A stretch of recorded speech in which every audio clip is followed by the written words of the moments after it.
So today let's we start with some new topic is urine formation.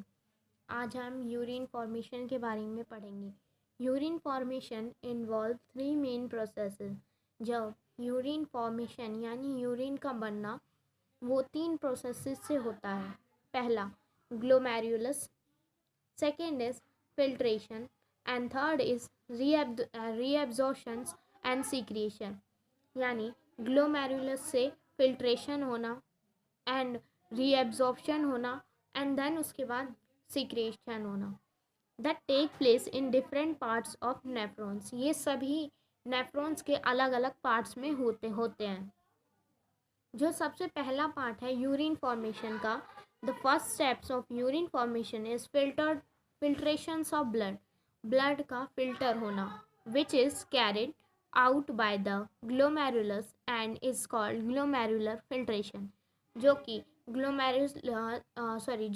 Glomerulus के द्वारा filtration होता है उस फिल्ट्रेशन को हम ग्लोमेरुलर फिल्ट्रेशन के नाम से जानते हैं.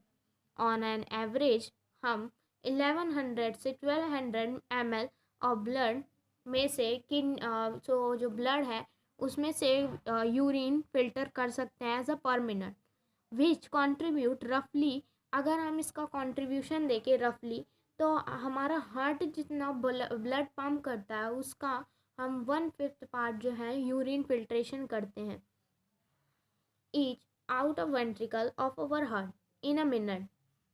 The glomerular capillary blood pressure causes filtrations of blood through three layer. जो ग्लोमेरुलर कैपिलरी से जो ब्लड प्रेशर है वो 3 लेयर के दौरान होता है. 3 लेयर से बने होते हैं.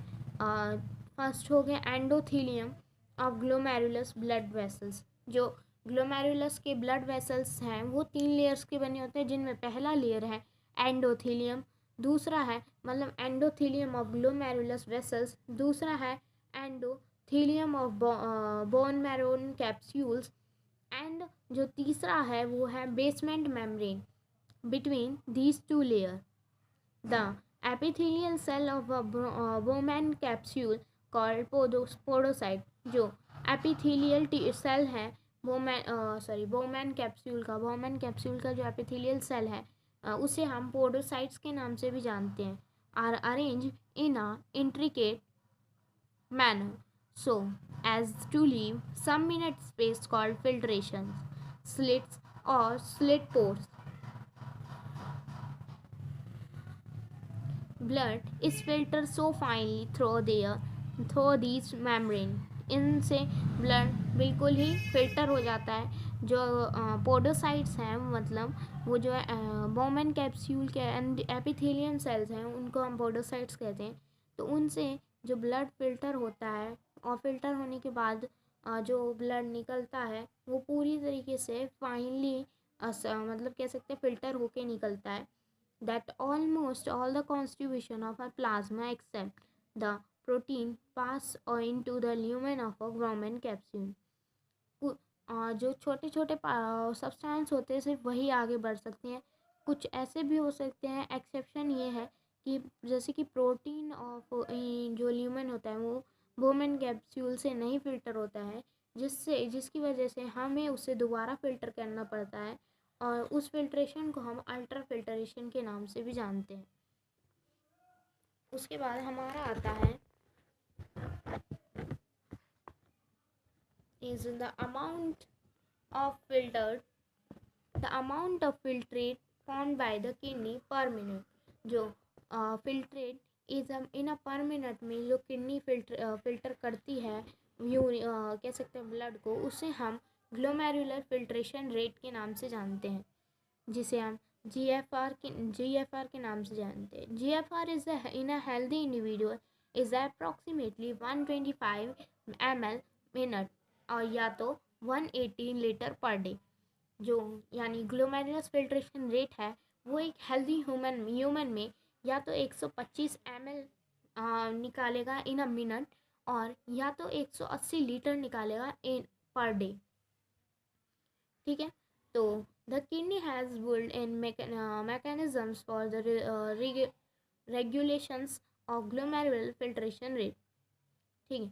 One such efficient mechanism is carried out by juxtamedullary apparatus।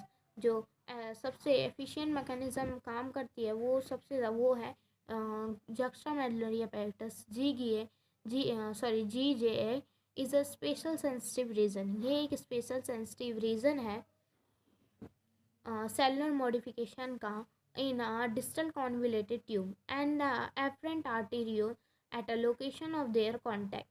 और afferent arteriole भी इसी के लोकेशन के कांटेक्ट में है। A fall in a GFR can be activate the JG cell to release renin which can stimulate the glomerular blood flow and thereby the GFR back to normal।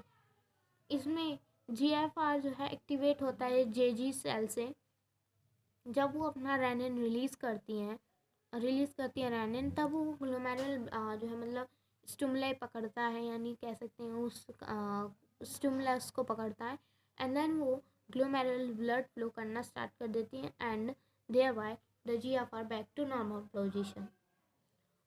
Comparisons of the volume of the filtrate formed per day 180 litre per day. जो volume filtration है वो एक दिन में 180 litre तक होना चाहिए with that of urine release 1.5 litre.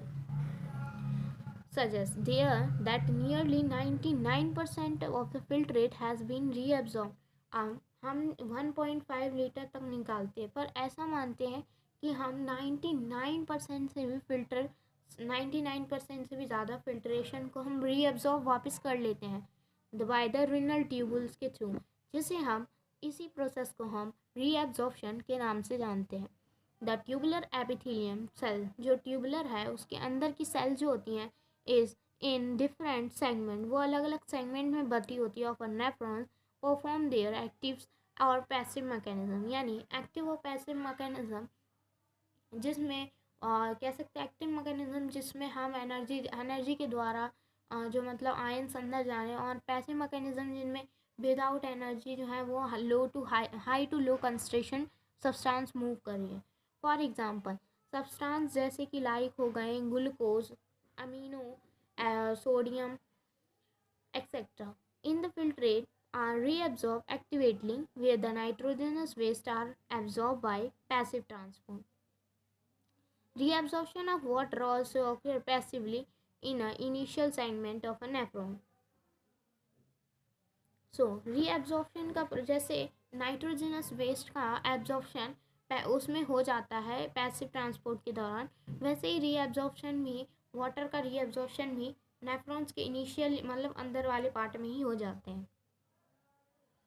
उनके अलग अलग सेगमेंट, नेफ्रॉन के अलग अलग सेगमेंट बटे हैं, उनमें ही नेफ्रॉन्स के फिल्टर होते हैं।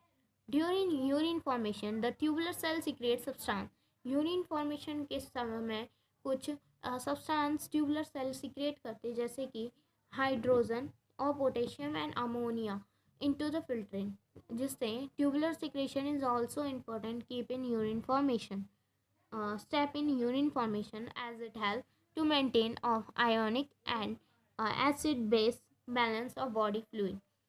अब ट्यूबुलर सिक्रेशन इसलिए होता है ताकि जो हमारी बॉडी में ज़्यादा मात्रा में जो अमाइनो एसिड है वो टॉक्सिक सब्सटेंस वो भी मतलब हमारे वाटर के दौरान यूरिन के दौरान कन्वर्ट होकर निकल जाए और बॉडी जो है रेगुलेट रहे, बैलेंस रहे और आयंस भी बैलेंस रहे। और इससे ये भी हो सकता है कि हमारा पानी भी कम लॉस हो और ज़्यादा यूरिन फॉर्मेशन भी हो। सो बस इतना ही। अच्छा लगा तो लाइक करें एंड देन शेयर करें। Thank you.